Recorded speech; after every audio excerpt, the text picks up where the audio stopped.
Hello students, in this video I am going to discuss chapter 5 part 1 class 9th science, that is biology chapter, the fundamental unit of life. Okay student, one thing I want to clear that in this video I am not going to discuss any topic in detail.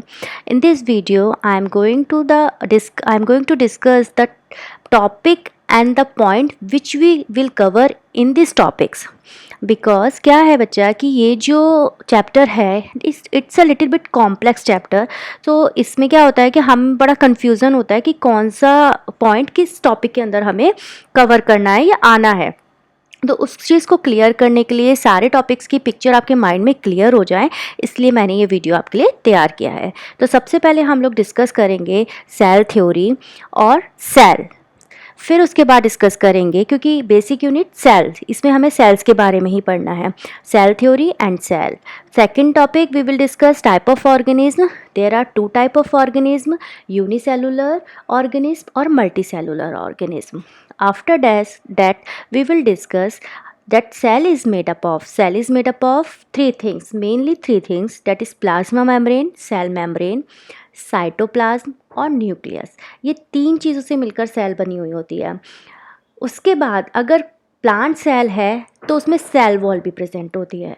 तो अगर animal cell है तो तीन चीज़ों से मिलकर बनी होगी, plasma membrane, cell membrane, cytoplasm और न्यूक्लियस.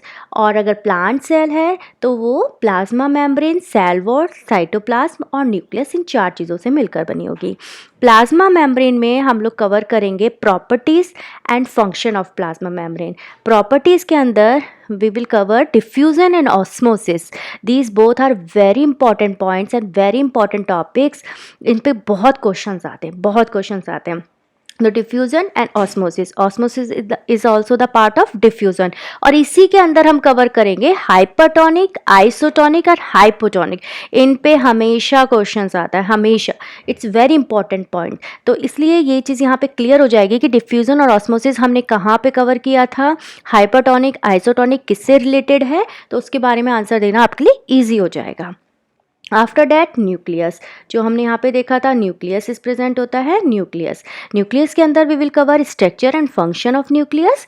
और स्ट्रक्चर में ही आते हैं क्रोमोसोम्स किस में आते हैं, क्रोमोसोम्स किससे रिलेटेड है, न्यूक्लियस से. ठीक है, तो we will cover chromosomes in nucleus. उसके बाद है nucleoid is also a part of nucleus.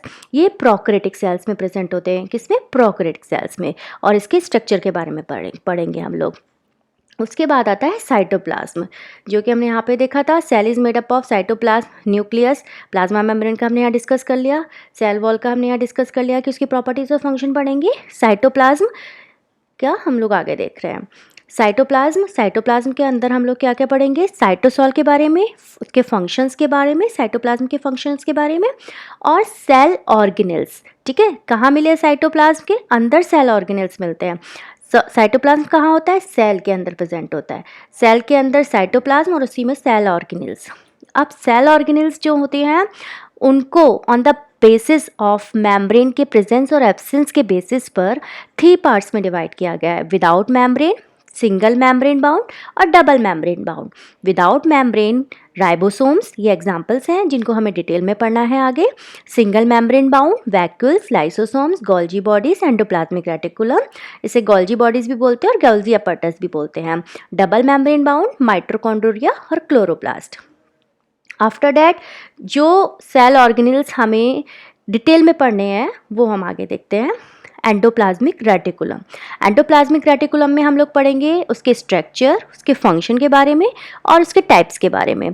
There are 2 types of endoplasmic reticulum, rough endoplasmic reticulum और smooth endoplasmic reticulum. Rough endoplasmic reticulum में राइबोसोम्स अटैच होते हैं और स्मूथ एंडोप्लाज्मिक रेटिकुलम में ribosomes attach नहीं होते हैं.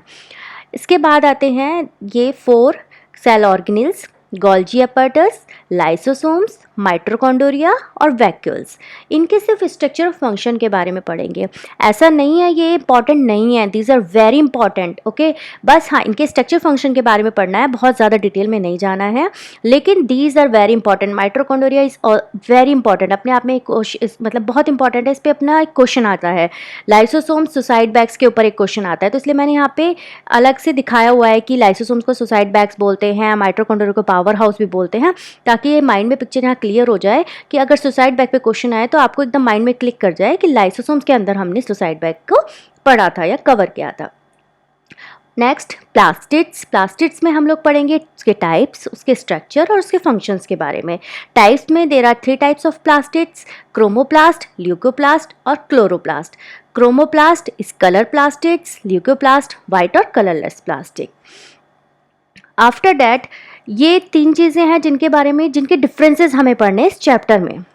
यूनिसेलुलर और मल्टीसेलुलर, प्रोकैरियोटिक सेल्स और eukaryotic cells, animal cells and plant cells. ये बहुत इंपॉर्टेंट है। प्रोकैरियोटिक सेल्स और यूकैरियोटिक सेल्स के ऊपर बहुत क्वेश्चंस आते हैं, animal cells and plant cells के ऊपर भी बहुत क्वेश्चंस आते हैं, इनके डिफरेंसेस के ऊपर, तो दीज आर वेरी इंपॉर्टेंट।